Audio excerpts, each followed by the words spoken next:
Programme में खुशामदीद नाज़रीन, मैं असदुल्ला खान हूँ। पाकिस्तान में पेट्रोल की कीमत 127 रुपये फ़ी लीटर पहुँच गई है, जो कि एक रिकॉर्ड सतह है पेट्रोल की कीमत की। और इस पर अपोजिशन का शदीद रद्द-ए-अमल सामने आया है। अपोजिशन का ख्याल है कि ये एक जुल्म है अवाम पर और अवाम इसके मुतामिल नहीं हो सकते। दूसरी तरफ हुकूमत का ये कहना है कि पेट्रोलियम लेवी हमने कम कर दी है, और अगर हम पेट्रोलियम लेवी कम ना करते तो पेट्रोल की कीमत जो है वो 140 रुपये से बढ़ सकती थी और 150 के करीब जा सकती थी अगर हम ये लेवी कम ना करते, क्योंकि इंटरनेशनल मार्केट में पेट्रोल की कीमतें बढ़ी हैं। अब क्या वाकई हुकूमत ने आवाम को रिलीफ दिया है या आवाम पर जुल्म किया है? दोनों में से किसका मौक़िफ़ ठीक है? फिर ये जो बार बार दावा किया जाता है कि इंटरनेशनल मार्केट के मुताबिक या खत्ते के बाकी ममालिक के मुताबिक देखें तो पाकिस्तान में पेट्रोल की कीमत फ़ी डॉलर के हिसाब से फिर भी कम है। तो इसकी ज़रा हकीकत देखेंगे कि क्या है। तो और इसके अलावा प्रोग्राम के दूसरे हिस्से में हम एक और मौजू पर बात करेंगे, और मौजू है चेयरमैन नैब की मुद्दत मुलाजमत में तौसीक़ के हवाले से हुकूमत ने नया चेयरमैन नैब लगाने या में तौसीक़ करने के हवाले से अपोजिशन से मुशावरत ना करने का फ़ैसला किया है और इस पर एक ऑर्डिनेंस लाने का फ़ैसला किया है। अब कानूनी तौर पर इसमें हाल रुकावटें क्या हैं कि ऑर्डिनेंस लाया जा सकता है, और कानूनी तौर पर ये कैसे मुमकिन है, और ये कि अगर ये ऑर्डिनेंस आता है तो क्या इसको चैलेंज किया जा सकता है, और ये कि अपोजिशन के पास क्या क्या रास्ते मौजूद होंगे। तो इस पर हम प्रोग्राम के दूसरे हिस्से में बात करेंगे, और साथ ही हम ये भी देखेंगे कि FIA की तरफ से शहबाज शरीफ साहब को एक नया सवालनामा जारी किया गया है। 20 सवालों पर मुश्तमिल सवालनामा है। इससे पहले FIA ने जो सवाल पूछे हैं शहबाज शरीफ और हमजा ने उनके जवाब देने से गुरेज किया है FIA के मुताबिक, और उनके जवाब FIA का कोर्ट रूम में कहना यह था कि जवाब नहीं दिए जा रहे। और फिर बैंकिंग के जज ने शहबाज शरीफ और हमजा को हिदायत की थी कि आप तफ्तीश में ताउन करें और सवालों के जवाब दें। तो सवाल यह है कि जो 20 सवाल नए पूछे गए, क्या इसका जवाब शहबाज शरीफ साहब देंगे और हमजा देंगे? इस पर हम प्रोग्राम के आखिरी हिस्से में बात करेंगे। मेरे साथ जो मेहमान मौजूद हैं तारुफ कराता हूँ जी। सेनेटर डॉक्टर ज़रका साहिबा हमारे साथ मौजूद हैं, पाकिस्तान तहरीक इंसाफ के साथ आपका ताल्लुक है, बहुत शुक्रिया साहिबा। निहाल हाशमी साहब हमारे साथ मौजूद हैं, मुस्लिम लीग नून के रहनुमा हैं, बहुत शुक्रिया निहाल हाशमी साहब। और ये मकबूल जान साहब हमें ज्वाइन कर रहे हैं, सीनियर तजज़ियाकार हैं। और GS साबरी साहब हमारे साथ मौजूद हैं, साबिक सेक्रेटरी पेट्रोलियम।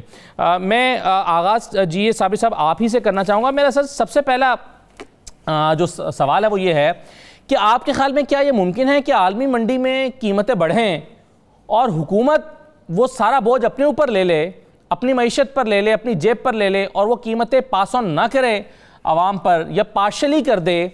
कभी कभी हुकूमत ऐसा करती भी है। तो ये 4 रुपये को बढ़ाना, इसको अवॉइड किया जा सकता था और हुकूमत ये सारा बोझ अपने ऊपर ले सकती थी, ये मुमकिन था सर? जी अस्सलाम वालेकुम जी, पहले तो बहुत शुक्रिया। मैं यहाँ वादे करूँ कि ये तो नामुमकिन है। देखिए, गवर्नमेंट एक हद तक ले सकती है और गवर्नमेंट उससे ज़्यादा नहीं कर सकती कुछ भी। बट ये तो इंटरनेशनल फिनोमेना है, प्राइसेस बढ़ रही हैं, इंटरनेशनल प्राइसेस बढ़ रही हैं। और सबसे बड़ा जो हमारा है प्रॉब्लम अनफॉर्चुनेटली कि डॉलर इसके ऊपर है, डॉलर एक्सचेंज ये जो फ्लक्चुएशन हो रही है, तो वो तो हो ही नहीं सकता। लेकिन यहाँ पर जो गवर्नमेंट ने जो PDL कम किया, ये भी इट्स वेरी गुड स्टेप यहाँ पे शौकत फरीद साहब ने जो किया है। और अगर ये ना होता, लेकिन मैं यहाँ पर अगर आप इजाज़त दो तो मैं आपको इजाज़त दे तो मैं आपको ये कहूँ कि ये जो सिस्टम है ना, हमें ये पूरा सिस्टम देखना पड़ेगा। ये कोई इंटरम अरेंजमेंट या शॉर्ट टर्म अरेंजमेंट से काम नहीं होता। प्राइसेस बढ़ती हैं, हर जगह होती है, हमें उसकी एडजस्टमेंट करनी पड़ती है। लेकिन मैं यहाँ पे ये कहूँगा कि हमें ओवरऑल जब तक ये सारा मैकेनिज्म जो है ना एडजस्ट ना करें और ये सब ना करें, तो फिर उस वक्त तक कोई चीज़ काम नहीं हो सकती। अब हमें PDL जो है, ठीक है अभी भी PDL इन्होंने डाउन किया है, लेकिन PDL should not be a source of revenue. Unfortunately को पिछले 15-1 साल से ये हो गया ट्रेंड कि PDL जो है बल्कि टैक्सेशन कलेक्शन पे कोई ध्यान नहीं देता। इतना बड़ा FBR, मैं माजूद के साथ, हमारे बहुत दोस्त भी FBR में, इतनी बड़ी ऑर्गेनाइजेशन बनती चली जा रही है जो कि 20 साल पहले it was hardly 1/4 of what it is today. तो बात यह कि हमें FBR के ऊपर टैक्सेशन जो है ना वहां से करना चाहिए। इस पे हमें PDL should not be never be used as a taxation. उसका क्या डाउन साइड है? देखिए, आपकी एनर्जी प्राइसेस का खराब डिस्टॉर्ट होती है। जब एनर्जी प्राइसेस डिस्टॉर्ट होती है, आपकी इकोनॉमी पे फर्क पड़ता है। एक तरफ अभी हम आप कह रहे हैं कि भाई अगर सर्दियों में गैस नहीं है तो आप बिजली चलाएं। भाई बिजली जहां पर यूज करेंगे, अगर इतनी चीजें महंगी हो जाएंगी तो बिजली भी कहां पर डोमेस्टिक यूज के लिए कहां से यूज हो सकती है? तो ये सारी चीजें हैं और इसके ऊपर जो बड़ा जरूरी है इस वक्त, अगर अच्छी टीम हो। देखिए हमारे मुझे ताबिश गौर साहब एक अभी आए थे, अच्छे प्रोफेशनल, वो तो एक्सीलेंट प्रोफेशनल, पता नहीं किन हालात की वजह से वो चले गए। अब पिछले साल में 3 मरतबा ये हमारे एडवाइजर्स चेंज हुए हैं। इस वक्त शौकत तरीन साहब के साथ कोई अच्छा कॉम्बिनेशन, अगर अच्छा कॉम्बिनेशन होता साबरी साहब तो वो क्या करता, मतलब क्या हल क्या था उसके पास? देखिए, हमें इसमें पॉलिसी चेंजेस करनी चाहिए, पॉलिसी पोजीशन चेंज करनी होती है। देखिए, कीमतें कोई नहीं कर सकता, अच्छा भी कॉम्बिनेशन हो, हमें जो जब तक पॉलिसीज अपने हमें स्ट्रीमलाइन नहीं करेंगे। अब पॉलिसीज के हिसाब से आप कहेंगे जी क्या पॉलिसीज है, जैसे मैंने आपसे अर्ज की कि टैक्सेशन, सबसे बड़ी बात यह है कि टैक्सेशन जो है ना उसको अलग होना चाहिए, और पीडीएल एक हद तक जो पहले डेवलपमेंट सरचार्ज होता था फॉर ए बफर, एक मेरी ये रिकमेंडेशन है। दूसरी है कि मैं कई सालों से कह रहा हूं, ये 15 दिन की जो प्राइस रिवीजन है इससे मसला हल नहीं होता। यस, इंडस्ट्री के लिए अच्छा है, मैं उसमें कोई हर्ज नहीं, इंडस्ट्री ज़ाहिर सस्टेन नहीं कर सकती इतना ज़्यादा जब गैप्स आते हैं, लेकिन बात है कि जब कंज्यूमर के पास ऑन हो जाता है, अगर प्राइस बढ़ती है तो फौरन बढ़ा लेते हैं, जब प्राइस कम होती है तो आप मैनेज ही नहीं कर सकते। आपके आजकल के हालात में बिल्कुल सही है। और ये सिंपल सा आवाम का मौक़िफ़ भी है। लोग ये कहते हैं कि जी जब पेट्रोल बढ़ता है तो गाड़ियों के किरायों में इजाफा हो जाता है, ट्रांसपोर्ट के किराए बढ़ जाते हैं, लेकिन पेट्रोल कम होता है तो ट्रांसपोर्ट के किराए कम नहीं होते। आज मैं 2-3 सवाल साबरी साहब आपके से और जानना चाहूँगा, लेकिन पहले मैं चाहता हूँ कि ज़रा गुफ्तगू में बाकी मेहमानों को शामिल करते हुए रज़ा रब्बानी साहब का एक बयान आज का सुनाना चाहता हूँ। पेट्रोलियम की जो मसनूआत हैं उसकी कीमतों में इजाफे को आने वाले दिनों में किसी मुमकिन अनारकी की सूरत हाल से तशबीह दी है और कहा कि ये सूरत हाल पैदा हो जाएगी, लोग सड़कों पर आ जाएंगे और अनारकी हो जाएगी। क्या कहा है रज़ा रब्बानी साहब ने, सुनिए, फिर मैं डॉक्टर जरका से इसका जवाब लेता हूँ।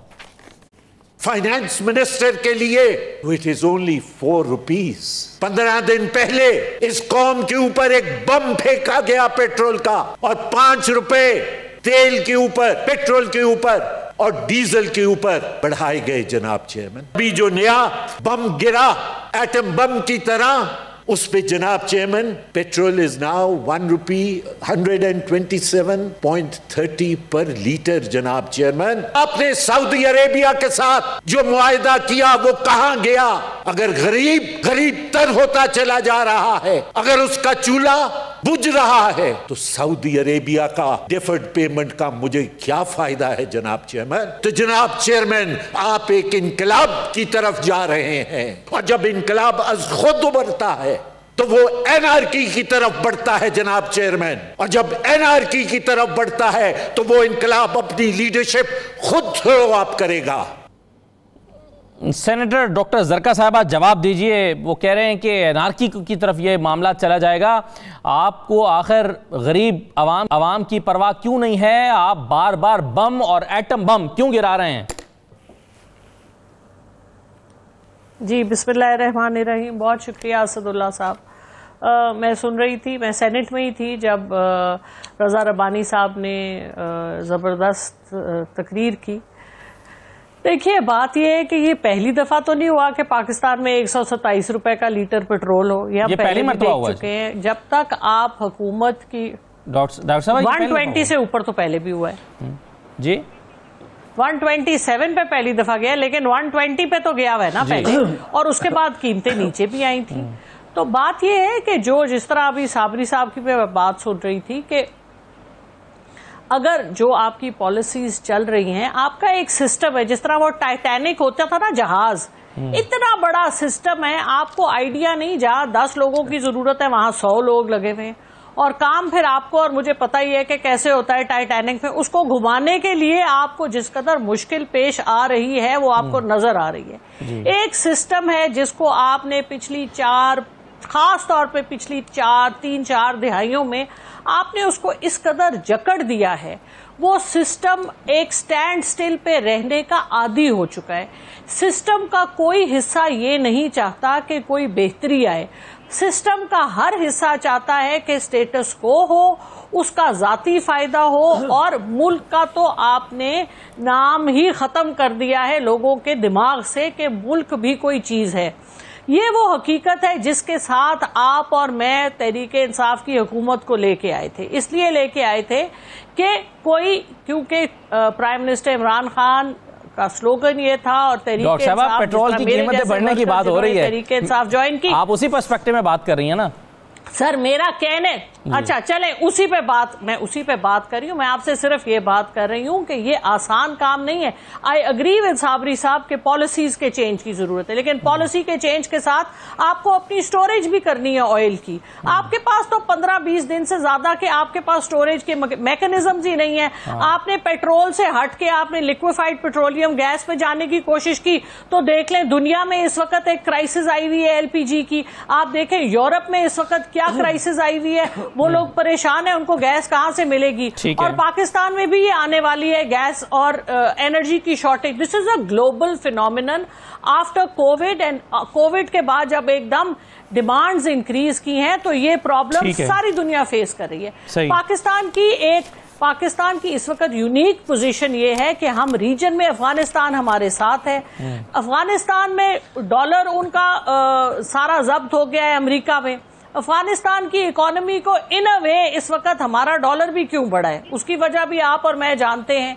अभी आप देखिए हिंदुस्तान में इस वक्त पाकिस्तान में डॉलर 172 रुपए का है पर लीटर है और अफगानिस्तान में डॉलर 85 अफगानी का है। पाकिस्तान का रुपया से 2 गुना ज्यादा मुस्तहकम है इस वक्त अफगानिस्तान की करेंसी। जी बिल्कुल, ये उसी तरह है ना जिस तरह पाकिस्तान के जो बड़े बड़े माया नाज जो पाकिस्तान के बड़े लीडर हैं वो ज्यादा अमीर हैं और पाकिस्तान गरीब है। ये उसी तरह की बात है। इन बातों का जवाब आप और मैं जानते हैं। चलिए मैं तो एक चीज जो आज 102 इंडियन रुपीस का पेट्रोल है और कंपेयर करें पाकिस्तान से, ये तो कंपैरिजन में रखता हूँ निहाल हाशमी साहब के सामने रख देता हूँ। ये कंपैरिजन जो है निहाल हाशमी साहब, ये आप भी जानते हैं, मैं भी जानती हूँ कि इन हालात में यही कुछ हो सकता है। जी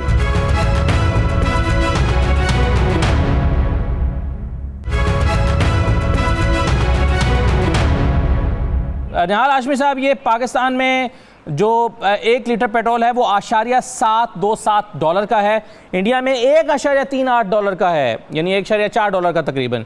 यूएई में $1.62 का है, नेपाल में $1.10 का है, बांग्लादेश में $1.0 का है। अफगानिस्तान में मैं अभी मौजूद था, वहाँ भी पेट्रोल 85 रुपये का डॉलर है, तो 60 रुपये का लीटर पेट्रोल मिल रहा है। तो पाकिस्तान से ज़्यादा ही कीमत है डॉलर के एतबार से देखा जाए।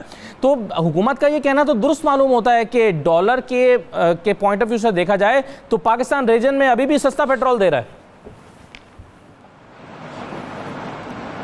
बिस्मिल्लाहिर्रहमानिर्रहीम। असद साहब, आपने कहा अपोजिशन एहतजाज कर रही है और आपके एक्सपर्ट की भी मैंने बात सुनी, मोहतरमा की भी बात सुनी और आपकी बात सुनी।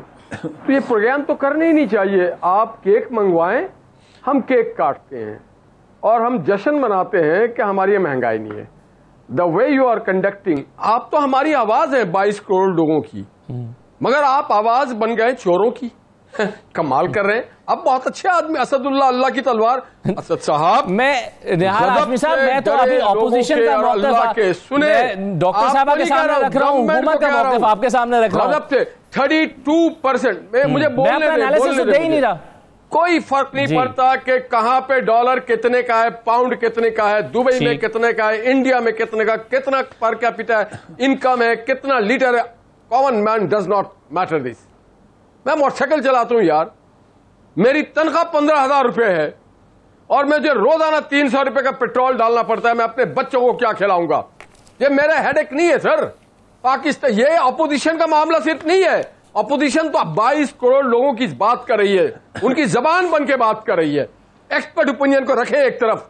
मेरे बच्चे स्कूल में भूखे मर रहे हो, मैं मोटरसाइकिल नहीं चला पा रहा हूं, मैं रिक्शा पे नहीं बैठ पा रहा हूं, उसकी बात करें सर।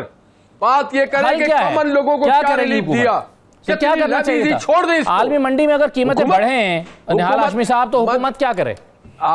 मैं जवाब आपको दे रहा हूं, जवाब दे रहा हूं। क्या हुकूमत 1 रुपया लेवीज नहीं ले रही है? एक मुझे बताइए, हर महीने 6 अरब रुपया ये कमा रही है एक्साइज से। 32% लेवीज है। हर 15 रोज। दुनिया के अनोखा मुल्क है ये। आप क्या इस जहां पे हमारे कॉन्स्टिट्यूशन में लिखा है यू कैन नॉट इम्पोज। ये कहा गया, अगर मैं आपको सुनवा भी देता हूं, चलिए मैं आपको सुनवाता हूं। ये कहा गया कि साग डॉक्टर साहब 14 रुपए लेवी दे रहे थे, हमने तो 2-2.5 रुपए। जो दावा आज किया है वजीर खजाना ने और फरूख हबीब साहब ने, सुन लीजिए। पाकिस्तान की जो कीमतें हैं वो 70वें नंबर पे हैं। हमारा इशू ये है कि अगर हम कम और करते हैं तो हमारा जो रेवेन्यू है हमें अपनी जेब से डालने पड़ेंगे पैसे। पेट्रोलियम लेवी है जो कि 2018 में 30 रुपए फी लीटर थी, वो इस वक्त कम होकर 2-2.5 रुपए पे आ गई। जो गैस की कीमतें हैं, जो कोयले की कीमतें हैं, पिछले सिर्फ 1 महीने में सितंबर में आलमी सतह पर, बैनुल-अक़वामी सतह के ऊपर जो है वो बहुत भारी महीना जो है रहा है। 17% सेल टैक्स से सागदार लेते थे, पेट्रोलियम लेवी सागदार बड़ी लेते थे। आवाम के ऊपर कम बोझ पर डालने के लिए हुकूमत ने सेल्स टैक्स के अंदर उसको 6.8% पे ले आए ताकि आवाम के ऊपर जो है उसका बोझ ना डाला जा सके। अगर आप उसी तरीके से पेट्रोलियम लेवी भी डाल देते जो 25 से 30 रुपए ली जा रही थी, तो आपका जो पेट्रोल की कीमतें थी वो 150 से ऊपर जा सकती थी। तो ये है मुद्दा हुकूमत का। निहाल हाशमी साहब, अब ये हुकूमत कह रही है, मैं बतौर एंकर नहीं कह रहा, आप इसका जवाब दीजिएगा। एक छोटा सा मैं ब्रेक ले रहा हूँ, ब्रेक के बाद आप बताइए कि सागदार साहब 30 रुपए लेवी ले रहे थे मार्केट में, इंटरनेशनल मार्केट में पेट्रोल बहुत सस्ता हो गया था, आप जो है फिर भी 30 रुपए ऐड करके बेच रहे थे। अब इंटरनेशनल मार्केट में प्राइसेस बहुत ज्यादा, ये हुकूमत का कहना है, और हमने तो लेवी कम कर दी है। एक ब्रेक लेते हैं जी, ब्रेक के बाद मजीद इस पर बात करते हैं।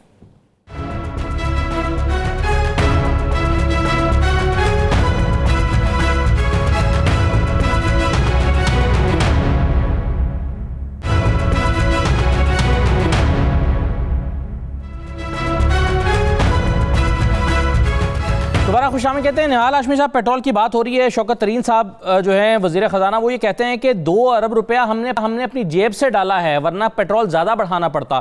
फिर वो ये कहते हैं कि सागदार साहब 30 रुपए लेवी ले रहे थे, हम तो 2.5 रुपए पर इसको ले आए हैं। अगर ये सारी लेवी जो पहले 2018 में चल रही थी जारी रहती तो 150 रुपए पेट्रोल पहुंच जाता। असद भाई, ये अपनी कौन सी इनकी जेब है? ये जेब तो हमारा था, ये जेब तो हमारा जो हम टैक्स देते हैं डायरेक्ट और इनडायरेक्ट।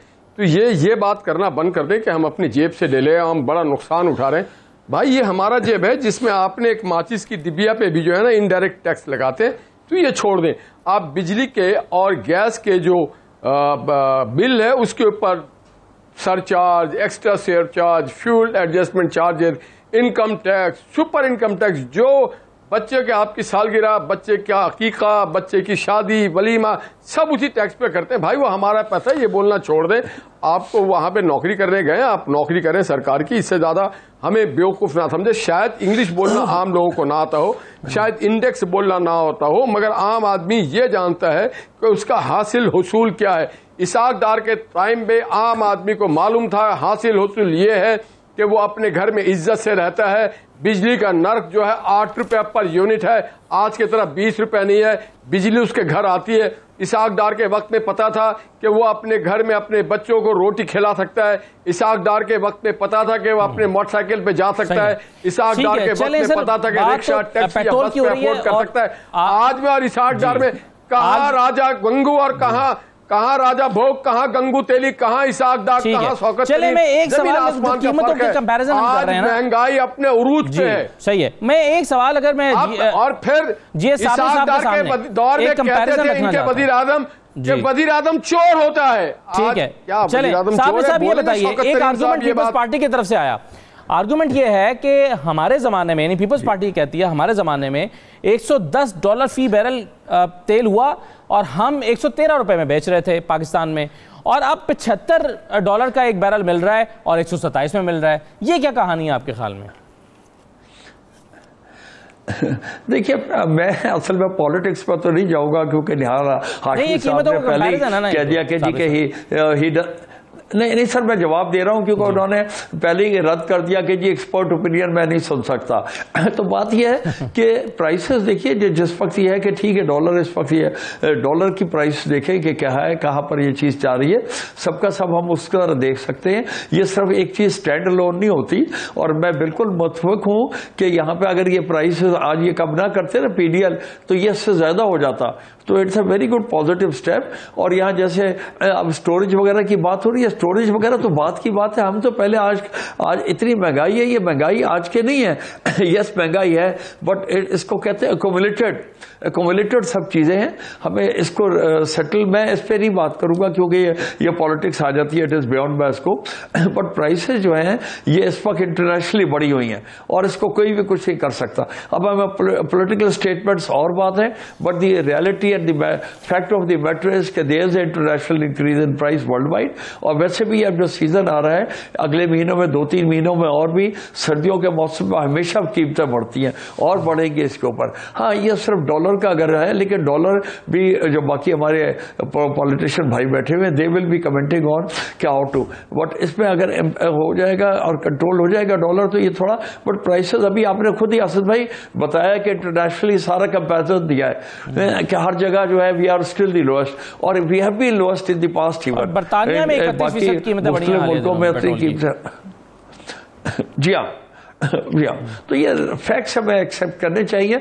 एक्सपर्ट्स की जो है सबमिशन होती है हमारी, बाकी तो ये है, बट एक्सपर्ट्स के अगर सबमिशन को हम आउटराइट रिजेक्ट कर दें तो फिर यही हालात होते हैं जिसको एनार्की और क्या आप ये समझते हैं वैसे कि पेट्रोलियम लेवी अगर कम ना की जाती, ये जो हुकूमत का दावा है कि पेट्रोल फिर 150 रुपए पर पहुंच जाता, आप इसमें हकीकत देखते हैं साबरी साहब? बिल्कुल वजह है इसमें, तो कोई there are no two opinions. देखिए जितना इम्पैक्ट उसमें क्रॉस उन्होंने कम किया उसके हिसाब से, देखिए मैं 150 की बात नहीं कर रहा, बट नेचुरली बहुत बड़ा इंक्रीज होता है क्योंकि जितनी प्रोपोर्शनली पेट्रोलियम लेवी कम किया उस हिसाब से वो प्राइस बढ़ जाती है। साबरी साहब एक सवाल का जवाब मुझे और दें, फर्ज कीजिए कि कीमतें बढ़ रही हैं लेकिन हुकूमत ये बोझ आवाम पर ट्रांसफर नहीं करती और इसको अपने खजाने पर ले जाती है, कीमतें 120 रुपए से नहीं बढ़ाती, चाहे अगले 2 महीने मजीद कीमतें इंटरनेशनल मार्केट में बढ़ जाएं, हुकूमत कहती है हम आवाम पर बोझ नहीं डालेंगे। ये इकोनॉमी के लिए ठीक डिसीजन होगा या गलत फैसला होगा? नहीं, ये देखिए बहुत गलत फैसला होगा क्योंकि ये जो आपने कई सालों से सुन रहे सर्कुलर डेट जो है ना, ये पिछले 10, 12, 15 साल से इसी ने तबाही की हुई है। सर्कुलर डेट की वजह से कोई काम नहीं हो रहा, तो ये सारा मैं तो इसको बिल्कुल भी रिकमेंड नहीं करूंगा और ना कभी पहले करता था कि जो चीज एक्चुअल है it should be actual pass through, let we should face the position situation, ये नहीं हो सकता। जी हाँ, सही है। चलिए बहुत शुक्रिया जी साबरी साहब आपका प्रोग्राम में करने के लिए। मैं दूसरे मौजू पर आता हूँ और दूसरा मौजू जो है वो चेयरमैन नैब की तैनाती से मुतल्लिक है। उसमें हुकूमत ने फैसला किया है कि वो अपोजिशन लीडर के साथ मुशावरत नहीं करेगी, ऑर्डिनेंस लेकर आएगी, चेयरमैन नैब की मुद्दत मुलाजमत में तौसीक की जाएगी।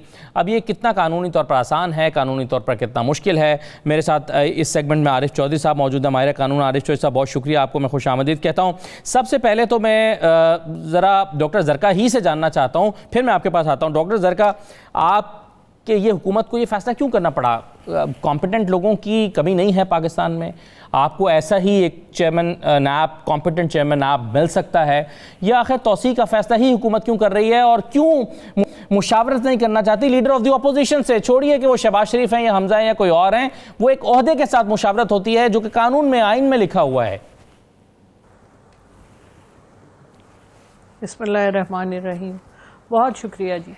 बात यह है जी कि चेयरमैन नैब की जो तैनाती है इसके ऊपर हुकूमत जो भी हुकूमत कानून और आइन के दायरे में रह के जो भी स्टेप्स उठाएगी। हुकूमत की स्वाबदीद है कि वो किस तरह से चले with in the constitution, with in the law. जो भी आपकी प्राइम मिनिस्टर और जो कैबिनेट डिसाइड करे कि लॉ से बाहर नहीं होगा, कानून से बाहर नहीं होगा, आइन से बाहर नहीं होगा, तो इसमें क्या कदगन है? चॉइसेस होती हैं, आप under the circumstances best choice लेते हैं और यही डिसीजन मेकिंग है जिसके ऊपर हुकूमतें अपनी डिसीजन मेकिंग के लिए चले। लॉ जो जस्टिस लॉ है प्रॉब्लम होनी चाहिए, वो तो ये कहता है कि the prime minister shall in consultation with the leader of the opposition in the national assembly forward 3 names for appointment of the chairman to the parliamentary committee for the hearing and confirmation of any names, और फिर उसके आगे details हैं। अब इसमें जी, और फिर आगे जाके जब इसका जो क्लॉज 6 है उसमें मजीद ये कहा गया है कि नॉन एक्सटेंडेबल, तो नॉन एक्सटेंडेबल, अब ये एक्सटेंडेबल अगर होना है तो क्या होना है? आरिफ चौधरी साहब, इसके लिए opposition, leader of the opposition से मुशावरत किए बगैर कानूनी तौर पर ये कैसे मुमकिन है? रास्ता क्या है? बहुत शुक्रिया। पहली बात तो ये है कि ये जो फरमाया जा रहा है कि जी हुकूमत जो भी करेगी वो आइन और कानून के मुताबिक करेगी, ये बात, इसे स्वीपिंग स्टेटमेंट तो कहा जा सकता है, ऐसा हो नहीं रहा। अमलन बात यह है कि ये जो कानून है उसमें क्लियर कट ये बात मौजूद है कि आप चेयरमैन नैब का तकर्रर जो है वो लीडर ऑफ द अपोजिशन की मशावरत से किया जाए, और इस मौजू पे जजमेंट्स मौजूद हैं, और वो जजमेंट जो है वो फसी बुखारी साहब वाली जजमेंट जो है उस वक्त यानी कोर्ट में निसार अली खान कहे थे कि जी मुझसे लीडर ऑफ द अपोजिशन हूँ, मुझे उन्होंने कंसल्ट नहीं किया, और उसमें कोर्ट ने ये कहा कि ये जो कंसल्टेशन है ये मीनिंगफुल होनी चाहिए, और मीनिंगफुल कंसल्टेशन जो है वो सबको मालूम है कि उसके मानी अल जिहाद ट्रस्ट के केस में बयान कर दिए गए कि मीनिंगफुल जो है वो इस तरह है कि आपने उसके ऊपर अमल भी करना है, उसको अहमियत देनी है। तो लीडर ऑफ द अपोजिशन जो है वो शहबाज शरीफ साहब होने का मतलब हरगिज़ ये नहीं है कि चूंकि शहबाज शरीफ साहब जो है वो हुकूमत को अच्छे नहीं लगते, उनके खिलाफ केसेस हैं, तो इसलिए उन्हें उसमें शामिल ना किया जाए, तो वो इदारे की बात है। नहीं, लेकिन आप तो इस एग्जिस्टिंग लॉ का हवाला दे रहे हैं ना, शायद तरीके का आप तो आरिफ साहब ये एग्जिस्टिंग लॉ का हवाला दे रहे हैं जो इस वक्त मेरे हाथ में मौजूद है। हुकूमत अगर मैं असद साहब एक छोटी सी आपको थोड़ा सा इसमें जी छोटा सा सवाल है ना, उससे मेरा क्लैरिटी, मेरा एक छोटा सवाल है, आप शामिल कर लीजिएगा जी। मेरा सवाल सर ये है कि आप इस एग्जिस्टिंग लॉ की बात कर रहे हैं, लेकिन लॉ तो तब्दील भी हो सकता है। अब ये लॉ क्या पार्लियामेंट में ही तब्दील हो सकता है, ये ऑर्डिनेंस के जरिए भी आ सकता है नया लॉ? ये सवाल है।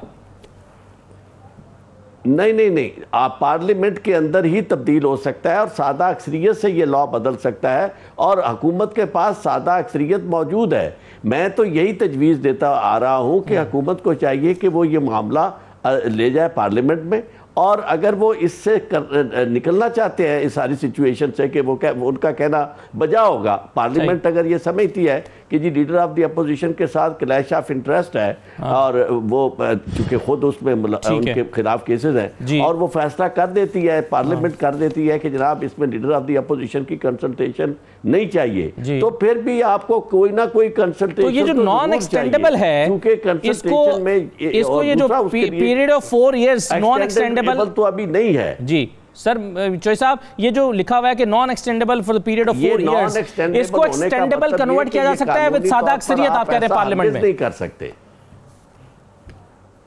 सादा अक्सरियत से, इसे वो एक्सटेंडेबल भी कर सकते हैं इस पोस्ट को, सादा अक्सरियत में जो भी वो फैसला करे। लेकिन इसमें बात यह है कि ऑलरेडी एक जजमेंट सुप्रीम कोर्ट के, जजमेंट तो नहीं है, रिकमेंडेशन मौजूद है कुछ 10-11 साल से, और वो असफंद यार वली वाले केस में भी उन्होंने ये कहा कि भाई इसमें चीफ जस्टिस की कंसल्टेशन जो है वो अगर शामिल कर दी जाए, तो ये भी मैं समझता हूँ कि इसमें मुज़ायका नहीं है, क्योंकि फिर कोई काफ़ी सारे लोगों का, खासतौर पे अपोजिशन का भी एतराज़ जो है वो खत्म हो सकता है कि जी प्राइम मिनिस्टर चीफ जस्टिस की कंसल्टेशन शामिल करनी है, आरिफ चौधरी साहब, ऐसा अगर चीफ जस्टिस की कंसल्टेशन शामिल करनी है तो उसमें फिर क्या लीडर ऑफ द अपोजिशन की कंसल्टेशन जरूरी नहीं रहती?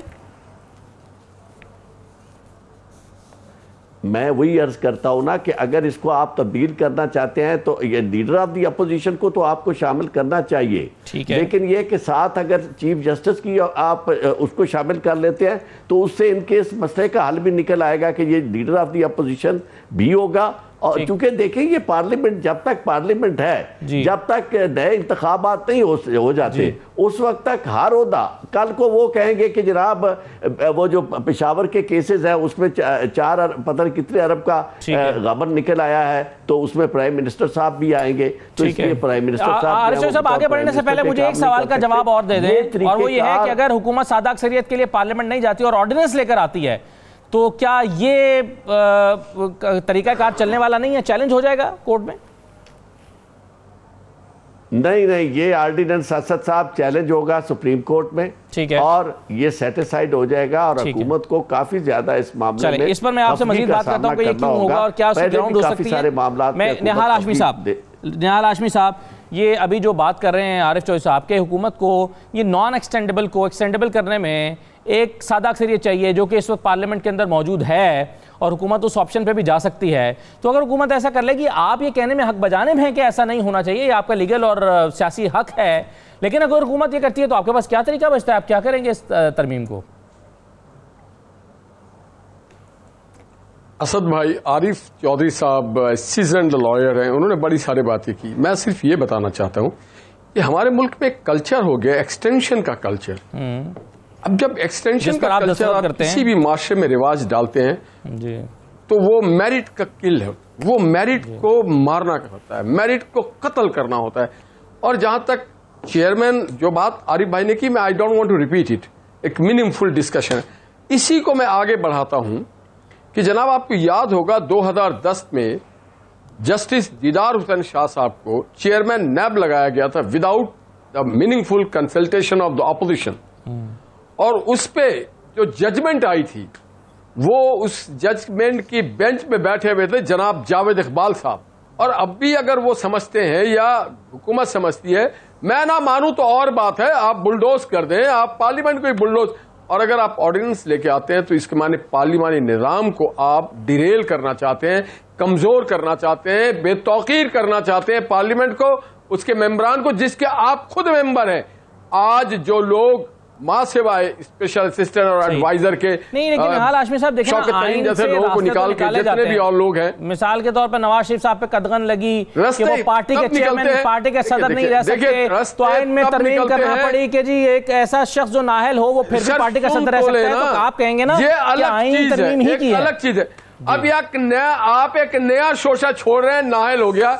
आपको पता है कि कौन क्यों किस तरह से नाहल किया गया? नवाज शरीफ साहब की बात कर रहा हूं, निहाल हाशमी साहब ये बात नहीं कर रहा, मैं मिसाल दे रहा हूं। किया गया तो सीपैक को भी नाहल कर दिया आपने। मैं निहाल हाशमी साहब एक मिसाल दे रहा हूं, नाहल हो गया, आज मैं सब भी नाहल हो गई। आपके पास आर्गुमेंट ये होता है कि जनाबे वाला मैं भी आपके दायरे में रहकर किया, आइन के दायरे में रहकर किया। हुकूमत का आर्गुमेंट भी यही है कि हम जो कर रहे हैं आइन के दायरे में रहकर करेंगे। अगर देखिए, अगर हमसे एक चीज मंसूब कोई करता है, मैं तो आपको दो मिसाल देना चाहता हूं कि प्राइम मिनिस्टर कहते थे पेट्रोल महंगा हो, बिजली महंगी हो, चीजें महंगा हो, प्राइम मिनिस्टर चोर है, कहा उन्होंने जी। हम तो नहीं कह रहे, वो खुद कह रहे हैं, सर्टिफिकेशन वो खुद दे रहे हैं। और दूसरी बात वो कहते हैं पार्लियामेंट को आप स्ट्रेंथन नहीं करना चाहते। आज आप खुद ऑर्डिनेंस फैक्ट्री बनाए बैठे, हर चीज में ऑर्डिनेंस आप जरूर लाएं। अगर मुल्क में पार्लियामेंट फंक्शनरी ना हो तो यहाँ पे खुद मोहतरमा बैठी हुई है, सेनेटर, शी द पार्लियामेंटेरियन, इनकी फिर आप इनको 2% की औकात जवाब देंगी डॉक्टर जरका, जवाब देंगी इसका। एक छोटा सा ब्रेक लेता हूं जी, मैं एक छोटा सा ब्रेक लेता हूं, डॉक्टर जरका ही देंगी कि क्यों ऑर्डिनेंस, क्यों नहीं पार्लियामेंट से आप सादा अक्सरियत से तरमीम लेकर आते। ब्रेक के बाद वापस आते हैं जी।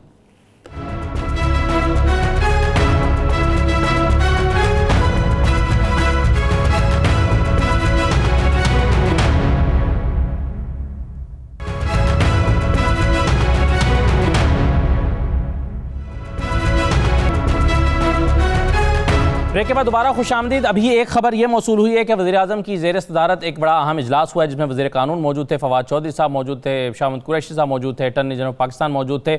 और इस इजलास में वज़ीर-ए-आज़म को ये राय दी गई है कि चेयरमैन नैब को एक्सटेंशन देने की बजाय इस पूरे प्रोसेस को दोबारा से किया जाए और उसमें मौजूदा चेयरमैन नैब का नाम भी शामिल कर दिया जाए। अगर इन्हीं को आप चाहते हैं कि दोबारा चेयरमैन नैब बनाया जाए तो इस पूरे प्रोसेस को असर-ए-नौ फॉलो किया जाए। इस तरह से कोई आईनी बहरान पैदा नहीं होगा। वज़ीर-ए-आज़म ने इस पर नीम रजामंदी का इजहार किया है ज़राए के मुताबिक, और साथ ही साथ अपोजिशन के साथ मुशावरत के लिए से भी एक नीम रजामंदी उन्होंने जाहिर की है। लेकिन हतमी तौर पर क्या सामने आता है तो तभी पता चलेगा जब प्राइम मिनिस्टर हाउस से कोई खबर बाकायदा तौर पर जारी होती है। लेकिन जो गुफ्तगू हमारी हो रही है उसमें मैं एक सवाल डॉक्टर जरका के सामने रखना चाहता हूँ। डॉक्टर साहब, वो ये कि आप ऑर्डिनेंस ही आपके ज़ेर गौर क्यों है? ऑर्डिनेंस के अलावा आप तरमीम के ज़रिए से ये अगर आपको एक्सटेंशन ही देनी है या आप चाहते हैं कि जावेद साहब जो हैं वो अपनी सर्विसेज को कंटिन्यू करें, तो उसके लिए जो बेहतर तरीका मौजूद है तरमीम का आइन में और सादा अक्सरियत के ज़रिए, उसको क्यों फॉलो करने को ज़ेर गौर नहीं लाते? बहुत शुक्रिया जी असदुल्ला साहब। बात यह है कि आपने खुद ही बताया कि आपके पास ब्रेकिंग न्यूज़ है, आपके पास हमसे पहले आई है, तो ऑब्वियसली जो आप बात कह रहे हैं वो बात हो भी रही है, उसमें भी तरमीम की बात नहीं हो रही है। और हुकूमत ऑब्वियसली जो अंडर द सर्कमस्टेंसेस जो बेहतरीन ऑप्शन होगी वो ली जाएगी। और मैं बहुत इंटरेस्टिंग तरीके से ये फॉलो कर रही थी। आपको पता है पाकिस्तान में ऑर्डिनेंस लाने की जो हिस्ट्री है उसमें अगर मुख्तलिफ हुकूमतों को आप कंपेयर करें, डिक्टेटरशिप्स को आप अलहदा कर दें, तो इलेक्टेड गवर्नमेंट्स की एवरेज 29 ऑर्डिनेंसेस मिनिमम है और पीपल्स पार्टी की तो 100 ऑर्डिनेंसेस पर ईयर की एवरेज है जितने साल ये लोग हुकूमत में रहे। तो पीटीआई तो सिर्फ पर ईयर 18 ऑर्डिनेंस लेके आई है। तो ऑर्डिनेंस हमारी हुकूमत इस बात के बावजूद कि सेनेट में हमारी क्लियर मेजॉरिटी नहीं थी और अभी भी अब बेहतर है पहले से, तो उसके बावजूद आप देखिए कि हमारी पूरी कोशिश होती है कि कानून और आइन के अंदर रह के जो ऑप्शंस हैं उनको एक्सप्लोर किया जाए। और आप बात करते हैं कानून और आइन की, यानी यहाँ पर कानून और आइन के जो लॉयर्स, सो कॉल्ड कॉन्स्टिट्यूशनल और क्रिमिनल लॉयर्स, वो खुद कंटेम्प्ट ऑफ कोर्ट में जब डी सीट होते हैं मुख्तलिफ जगहों से, मैं ज्यादा इस पे नहीं होना चाहूंगी, लेकिन ये कि सोच समझ के हमें बात करनी चाहिए, क्योंकि अगर हम आइन और कानून के पासदार हैं, आइन और कानून के लॉयर्स हैं, तो हमें भी आइन और कानून की बात करनी चाहिए।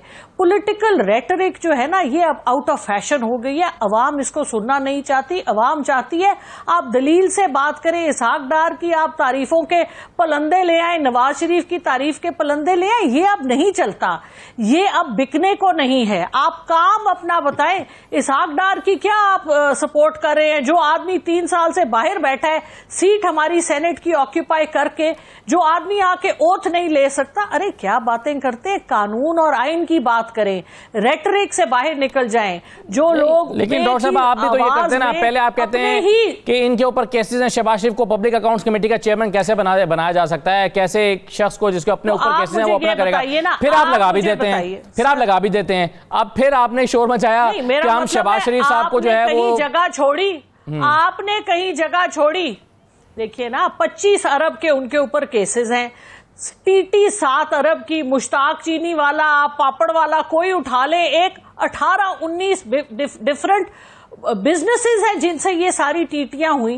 अब आप लोग कहते हैं कि आंखें बंद कर लें, चलें इसका सवाल तो मैं जिस तरह आंखें हम बंद कर लें, जी ठीक है, ऐसे तो नहीं हो सकता ना। ठीक है, चलें हकीकत है उसकी बात करें, हम तो साफ आपके सामने बताते हैं जो सिचुएशन है, छुपाने की हमें कोई जरूरत नहीं है, आपके सामने खुली किताब है। चलें ये सवाल मैं रखता हूं हाशमी साहब के सामने, लेकिन आरिफ चौधरी साहब पहले ये बताएं, तनकीद के आगे आपके सामने खड़े हैं। जी सही है, ये जो नई अभी एक डेवलपमेंट हुई या एक नई तजवीज़ आई है कि आप इस पूरे चेयरमैन नैब के तकर्रुर के प्रोसेस को नए सिरे से फॉलो करें और उसमें ये कर सकते हैं कि मौजूदा चेयरमैन नैब का नाम भी उसमें डाल दें, तो आपको ये तजवीज़ कैसे लगती है? और क्या दूसरी टर्म के लिए दोबारा उनका तकर्रुर होना, इसमें तो कोई कानूनी कदगन नहीं है ना?